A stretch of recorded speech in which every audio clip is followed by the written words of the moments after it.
Hello, everyone, and thank you for joining today. My name is Scott Edinburgh. For those who have not met me yet, I'm the founder of Personal MBA Coach, and I'm here today, along with GMAT Club, to talk to you about how to get into MIT Sloan. The format of today's presentation will be 25, 30-minute or so talk through some slides to tell you some bits about Sloan and tips for your application process, and then I will open it up to Q&A at the end. So if you have any burning questions, just hang tight, watch the presentation, and I will take any and all questions at the end. Brief overview of my background. I've been helping applicants around the world get into their dream schools for about 10 years. I actually did my undergrad at MIT, where I studied at Sloan. So as an undergrad, I took a lot of MBA level classes and was very familiar with the Sloan environment. I then went to Deloitte Consulting, where I worked in management consulting for a few years before going to Wharton for my MBA. And in total, I have over 13 years of experience, more than 10 years running my company, Personal MBA Coach, and helped hundreds of clients with 96% success rate. So what is Personal MBA Coach? We're a boutique one-on-one MBA and graduate school and missions consultancy.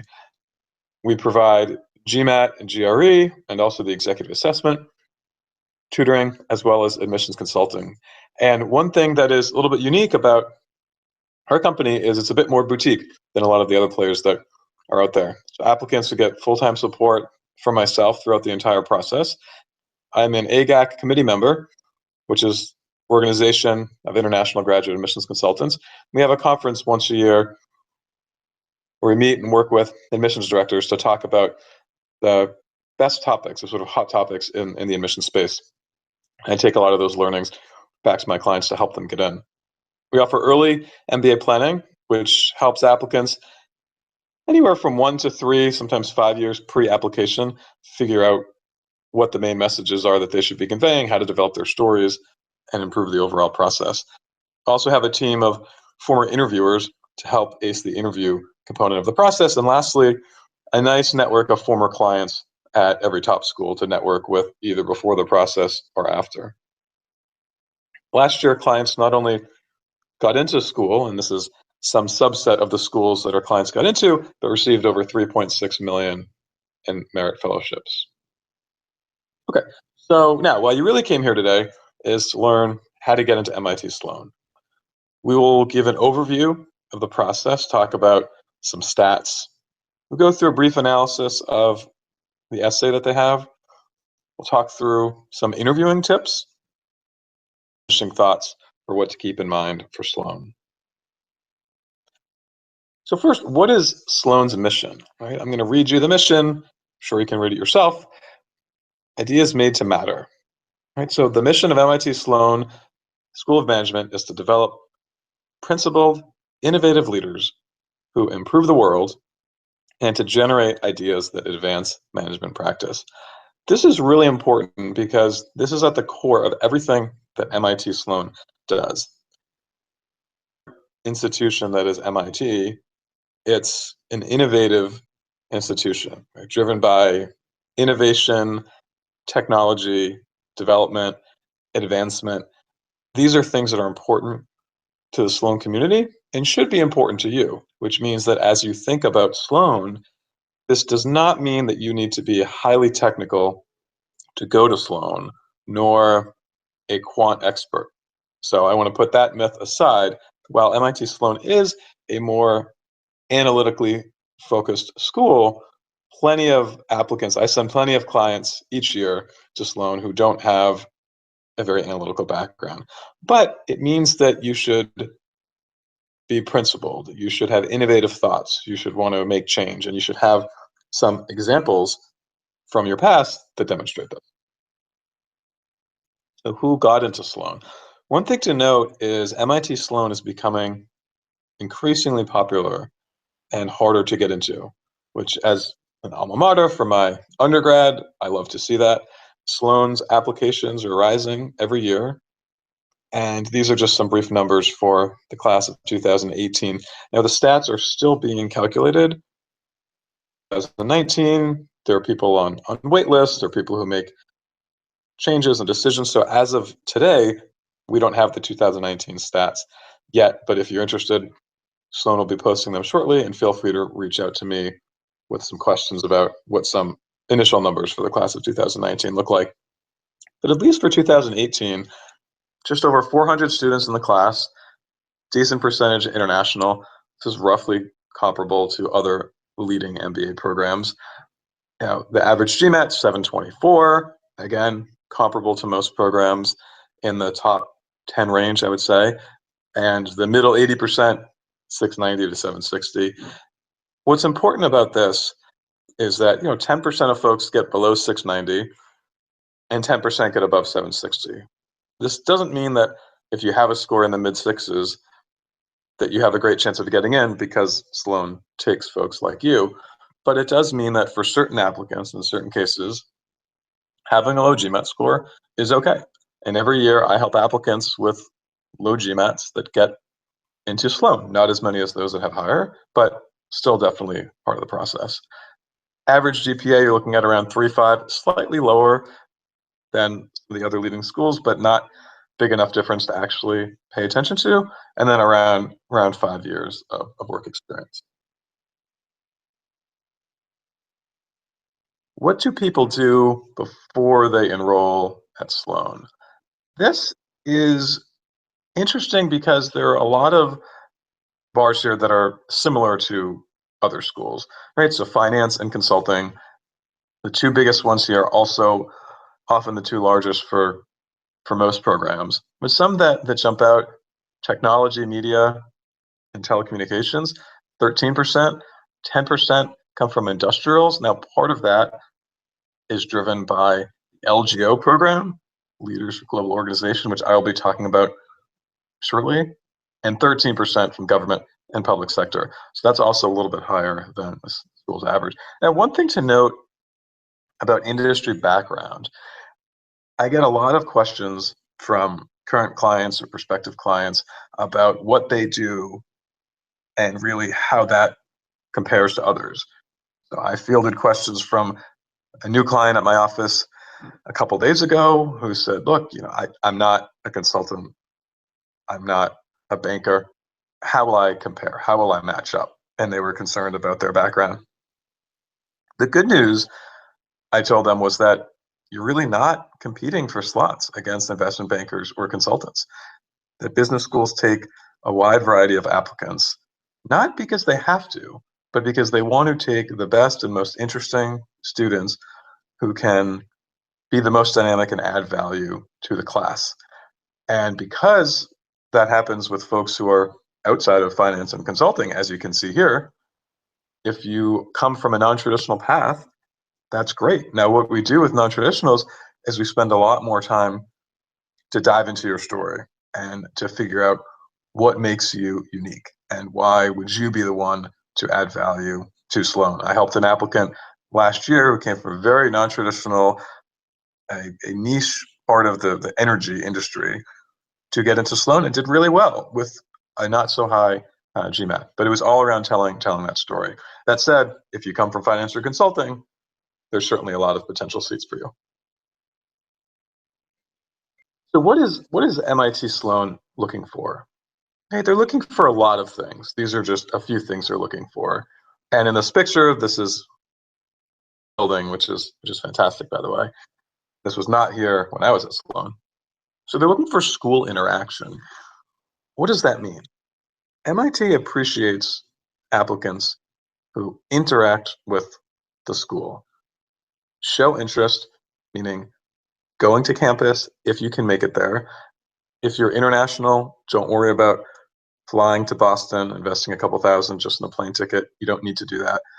But depending on how close you are and or if you travel often or have the means to travel, interacting with the campus physically in person is good to do. And if you can't interact physically in person on campus, then Sloan travels for you.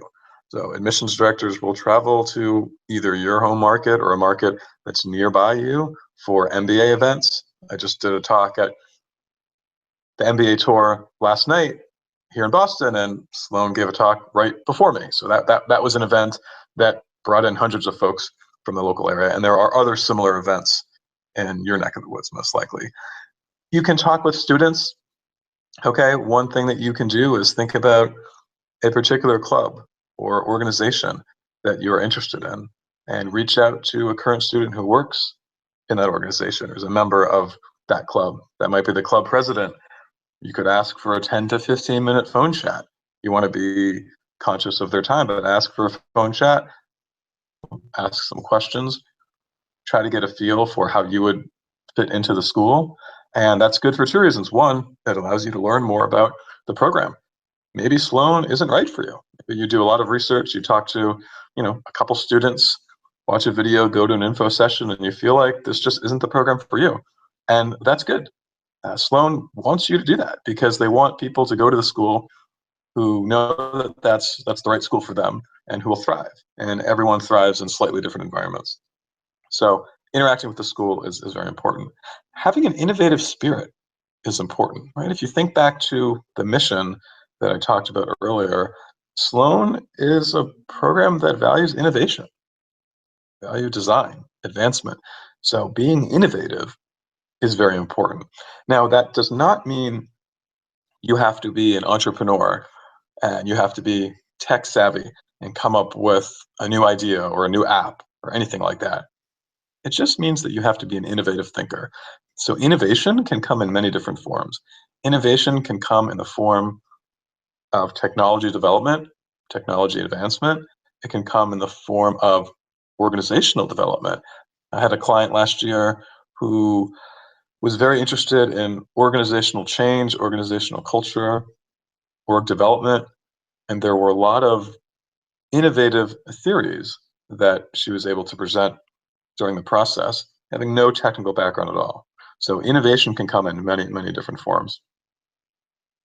Lastly, analytics. Now, I put analytics here not because you have to be a master's in the analytics space or you have to have gotten a 51 in quant on the GMAT, but you should have either strong ability in analytics or an interest in learning analytically oriented course material.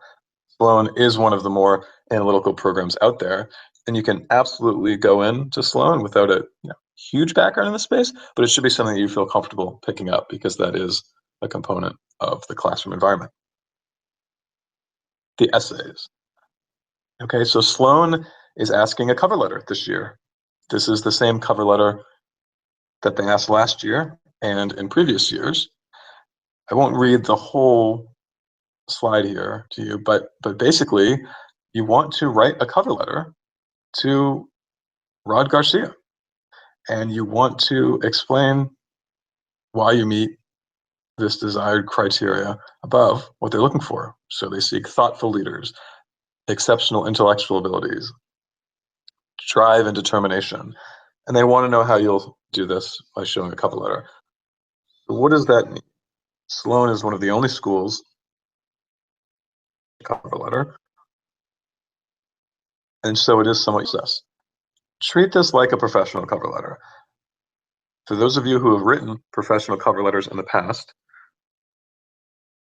open the old files and I would start there. Don't start there and edit that file, but it's a good place to begin.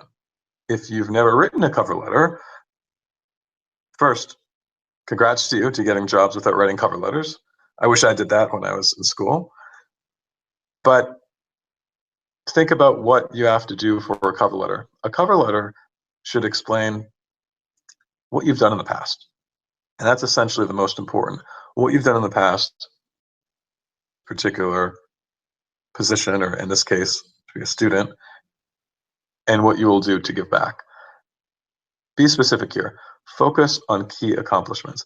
I cannot stress this enough, and if you've done your research into MIT Sloan, you will already know this. Sloan's motto and opinion is that the past predicts the future. Sloan is much more interested in what you've done in the past than what you want to do going forward.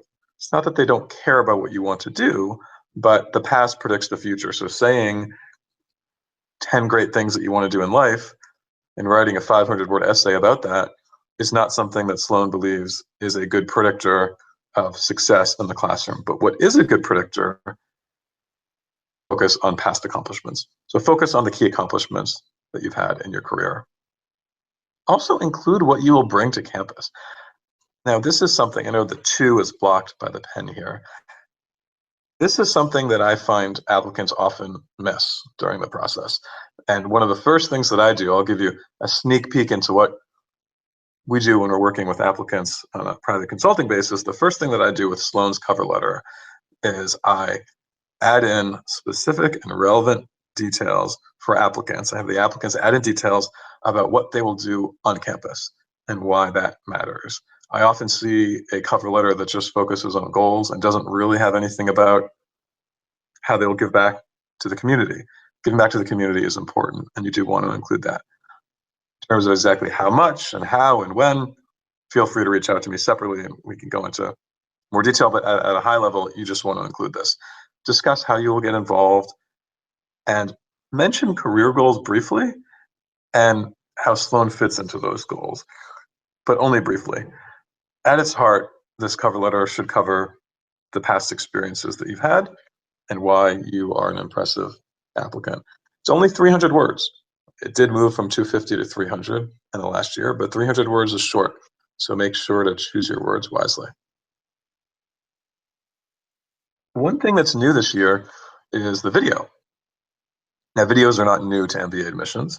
Videos have been around for some number of years, and schools are picking them up more and more. First, why is Sloan interested in a video? Why are videos even a part of this process? I sometimes get questions from applicants. I'm writing an essay. I perform well in person. I get nervous in front of the computer. Why are we doing a video? Why can't I just sit down and interview? So videos are important for a number of reasons. One, some companies are starting to use videos during their recruiting process. At the end of the day, business schools want to accept students who will go on to succeed. And it's not just for job placement rates and salary statistics. It's because that's the way that they can best educate the world of future business leaders.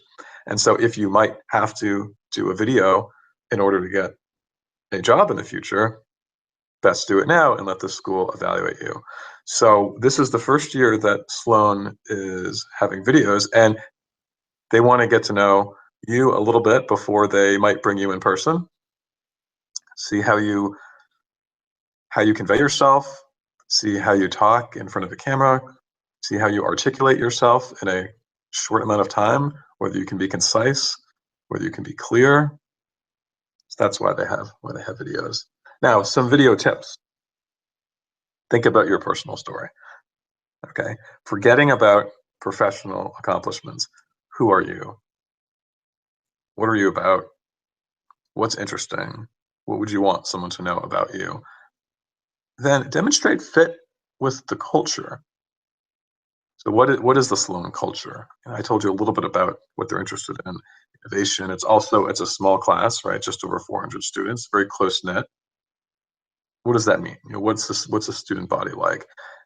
Show the type of classmate that you will be. Okay, at the end of the day, this is supposed to simulate you introducing yourself to your classmate. So you don't necessarily want to go up there and give an entire run through of your career goals and your career experiences to date. That might not be the first thing you tell classmates, although depending on the situation, it actually might be. But for this case, you don't want to just run through that. Share something unique.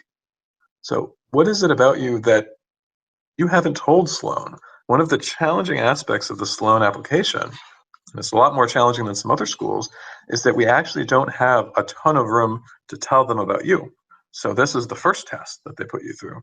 The Sloan wants to make sure that you can be concise, you can be clear, and you can get everything about yourself across in a short amount of time and in a small number of words. And that's really important. If you give yourself unlimited number of words to explain things, you can probably get something across.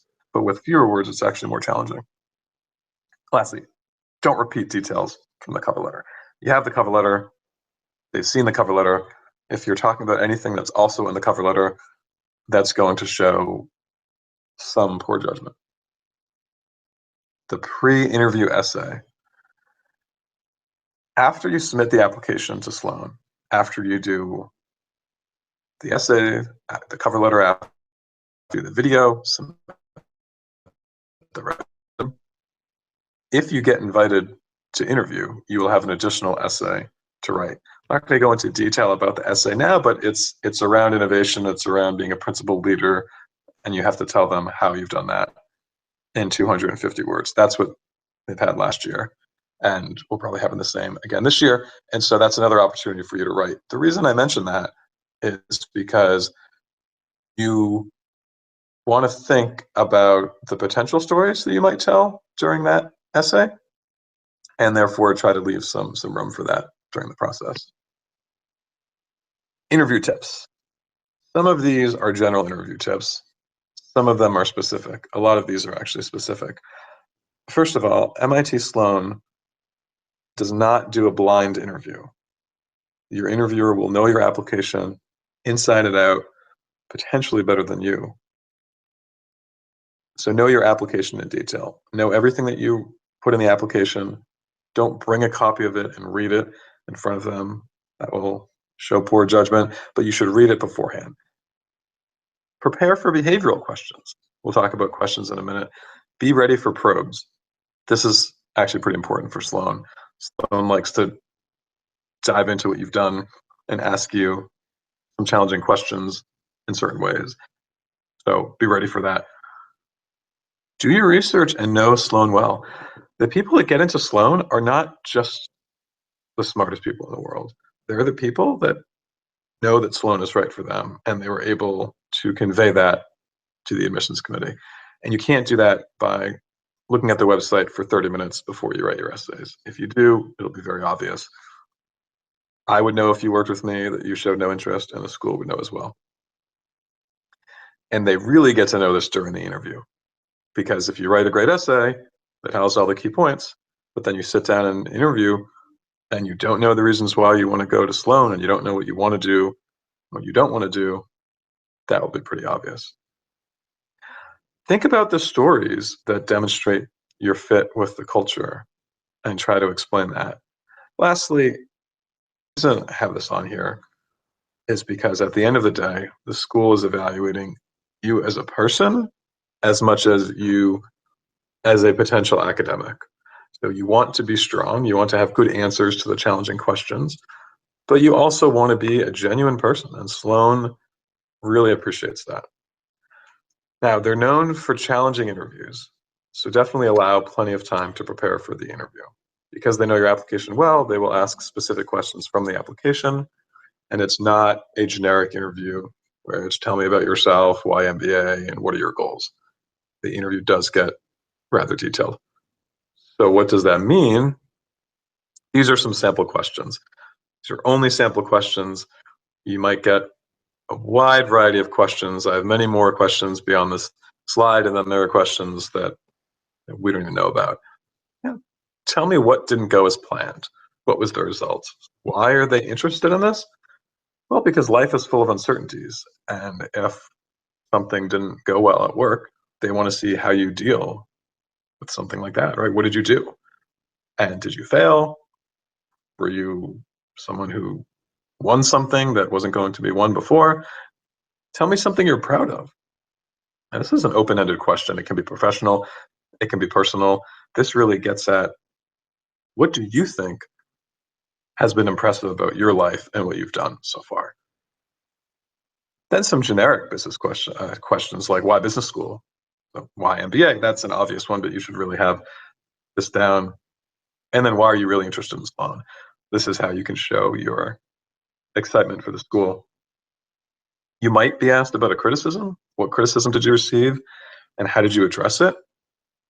If you get asked something like that, you really want the criticism to be real. This is not the time when you have some sugar-coated criticism like, I took on too many things and I should have said no to more people because I worked too much and I didn't sleep enough and my boss thought I was tired. That's a really bad criticism, right? Criticism should be something that you screwed up with. something that you did wrong. It's not just taking on too much. How about tell me about a time when you question the status quo? So that's an interesting question because this gets at how innovative are you? If you've done well, are you the type of person that just follows directions, follows orders, or do you challenge people? Do you try to think differently? I'll talk a little bit about LGO. So LGO is a great program. We send applicants to LGO each year. This allows you to earn an MBA and the Master's Engineering in 2 years.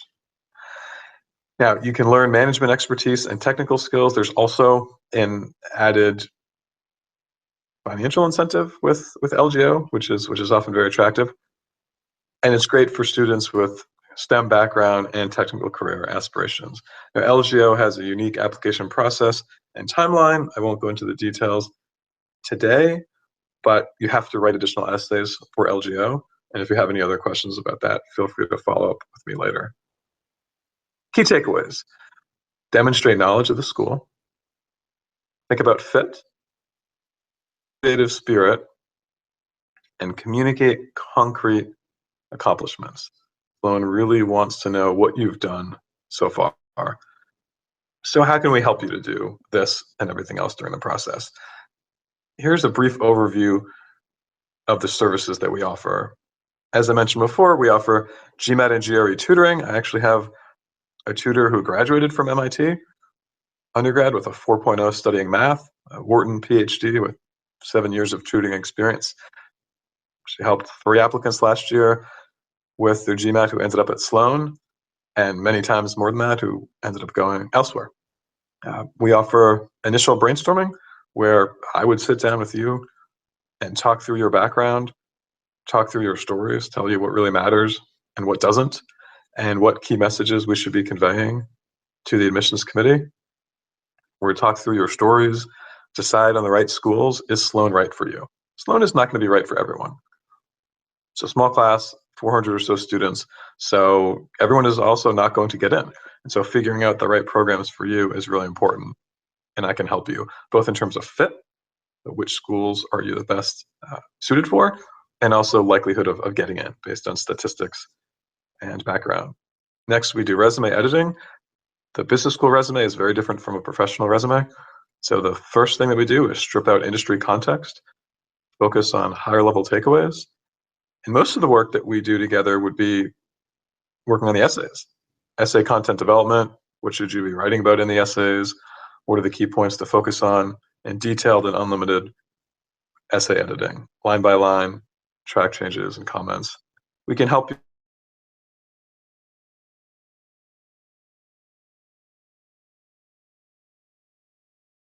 with EO and what key points should they perhaps include, so that when you have a conversation with them about writing the letter, you can tell them a little bit about your story and what you're telling the school, and maybe give them some guidance on certain aspects that they could cover in their letters. And then we do mock interviews as well. And I have former interviewers from a number of schools to help with the interview preparation.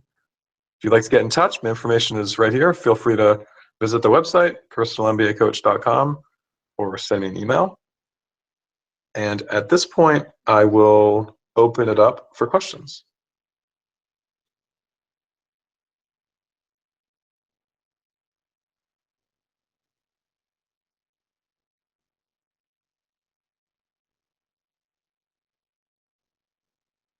Okay, so the first question is, what is the rationale behind using a cover letter historically instead of a traditional essay? Great question. You know, MIT likes a cover letter because it forces you to talk only about the past accomplishments that you've had and a little bit about the fit for the school. And those are 2 things that Sloan is interested in. So those are 2 reasons why they use it. Now, there are many more reasons why they use a cover letter, but those are 2 that are important. It forces you to think about writing through what you've done in the past and talking about why you would be good for Sloan and what you might do on campus. Next question, how specific should you be in your vision to utilize the greater MIT campus? Very smart question, first of all. So I can tell a smart person asked that. Um, you know, I would say to be as specific as you can be. It doesn't have to be the level of specificity such as talking about the exact extra class and the exact research project you might do with the media lab. But if you have a vision of utilizing greater MIT campus, then tell the school what that vision is. What part of the school do you want to get involved in? Are you going to match yourself up to engineering students to do something specific? Are you focused on healthcare and you're doing something with healthcare innovation on campus and you're going to join whatever exists there? You really want to be as specific as you can be. Would I recommend international applicants in round two? I would recommend you to apply as early as you can. In terms of chances of getting in. Therefore, if you're ready, I would opt for applying sooner than later. Now, do international applicants get in round two? Yes, absolutely every year. So if round two is the right time for you, you can definitely still apply. But if you're ready sooner, you may as well submit sooner. How much real estate on the cover letter would I dedicate why Sloan and how I would contribute? You want to dedicate a little bit of space to goals, but not much. It's very little. The why Sloan, they're more interested in how you will contribute and why you are the right person for Sloan than why Sloan. How much focus is on behavioral questions in the Sloan interview? Great question. I'm assuming you're very confident and you feel that you'll get an interview. Behavioral questions are important to Sloan. So you will definitely get some behavioral questions. Now, what Sloan will do is they will probably dive a little bit deeper into the behavioral questions than some other schools might do. So in terms of focus, 7 or 8 behavioral questions. But the questions you do get, you might have to spend some time on them, thinking through why you did something, what the outcome was, etc.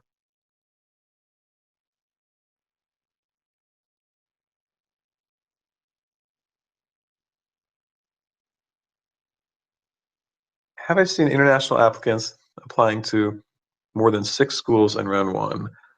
What would I say is the maximum number of schools to apply to, considering you've started really early? Well, first, really early is vague because I talked to someone today who thought that he was early in the process on July 28th. And I said, oh, no, you're not early anymore. But assuming that you really mean early, yes, I've absolutely seen international applicants apply to 6 or more schools in round one.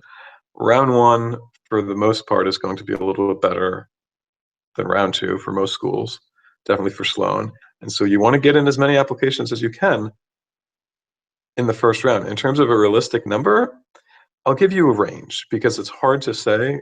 It depends what really early actually means, and also your bandwidth, where you are in the process, how many essays you've finished. But 5 or 6 is usually a good number per round. 7 is okay. I had one client who did 10 schools in round 2 of last year and ended up getting into 7 of the 10, so clearly did not need all 10. But I would say a maximum number, I'd probably put that number per round. I'd probably put that at 7. And that doesn't mean that I'm recommending everyone to apply to 7 schools per round, but that's more, beyond that, it gets to be tricky.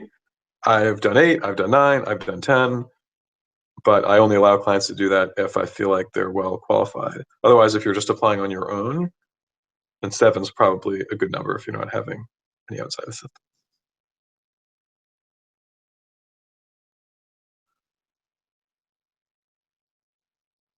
Feel free to keep the questions coming. If you have any other questions, they can be about Sloan, developing your profile, anything MBA and Sloan related.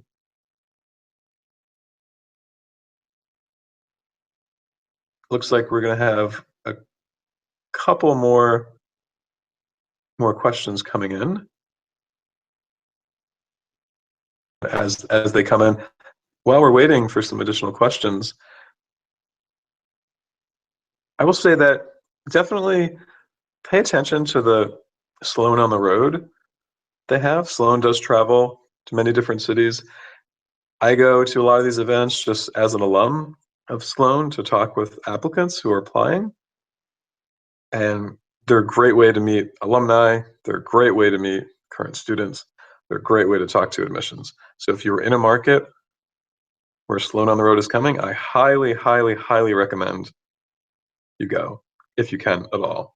Very good. It shows Sloan your interest. It allows you to learn. It's just a really good idea. Okay, how would I rank career opportunities at Sloan compared to, quote, other schools in Boston? Well, I wonder what other schools we're talking about.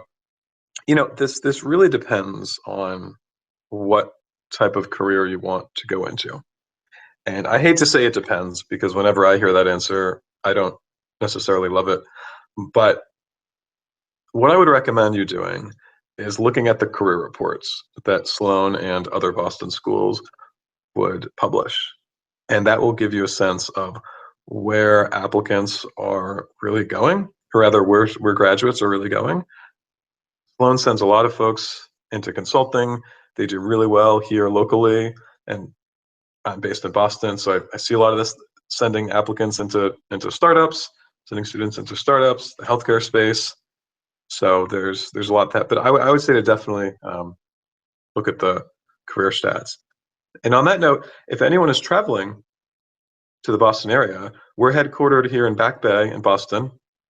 So if you're interested in talking about working together on the applications or have other questions, feel free to let me know and we can set up time to chat in my office. Considering I went to Sloan for undergrad, how would I define its culture? I'm assuming that's asking about the undergrad culture. So I'll talk about that, although I'm not exactly sure. I'll talk about both. Undergrad culture is great. It's very supportive.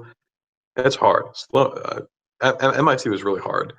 The Sloan classes were a little bit easier, but I would say definitely a combination of aggressive and supportive. So you have a lot of really smart people who know what they want to do and are willing to help others. Now, on the MBA side of things, I can't underestimate, or rather, talk enough about support. There's a lot of support. I interact with a lot of MBA students who are former clients to advance their careers from all the schools. And Sloan always sticks out as a school that really supports each other really well. And I think part of that is honestly based on the job that the admissions team does and just recruiting the best students, and also the small nature of the school, the fact that it's located in Boston sort of breeds some of this. Which schools would I consider peer schools of Sloan? Career admissions. You know, you can look at the stats as well as I can tell you about the stats. I would say it really depends on what you want to do from a professional standpoint. I have applicants who apply to Sloan, they apply to Columbia, apply to Harvard, they apply to Tuck. From a cultural standpoint, Sloan and Tuck often have overlaps just because of the student involvement on campus, close nature of the school. Often folks are interested in Berkeley Haas and Sloan based on the analytical focus, interest in startups. Here it's more the Boston scene, a little bit more healthcare focused, and out there you have a whole wide range of startups. And a lot of applicants are looking at Wharton, they're looking at Harvard. Going to be different. Career prospects are probably going to be similar. You know, if you're really into investment banking, and banking is all the way, and that's really, really where you want to go, you know, you can definitely do that at Sloan. You probably have more people who are going into banking from some of the other schools. So it really depends on what you're looking to get out of this. there's a specific question about a profile. I think I'll answer this, and this is probably where we will wrap up. GPA from IIT and a 750 GMAT academically for an MIT or M7 application. Yeah, look, I think I would need to see more about the work experience, but I've definitely placed folks from IIT with mid-sevens and 750 GMAT. It's hard to say from that, but if you're interested, feel free to send me an email. So thank you everyone for joining. And if you have any other, one more question. I have a 690 GMAT. Should I apply round 1 or should I try to get a higher GMAT and apply round 2?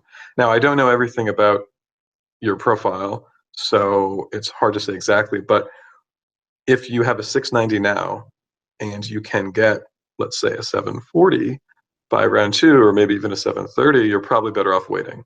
And that's a really smart question because I did say to apply early. However, you saw the GMAT range. If you're at the low end of the GMAT range, you really want to get a little bit higher. Thank you everyone for joining. If you have any other questions, feel free to reach out and let me know. My email address is Scott, S-C-O-T-T, @personalmbacoach.com, and the website is personalmbacoach.com. Thank you very much.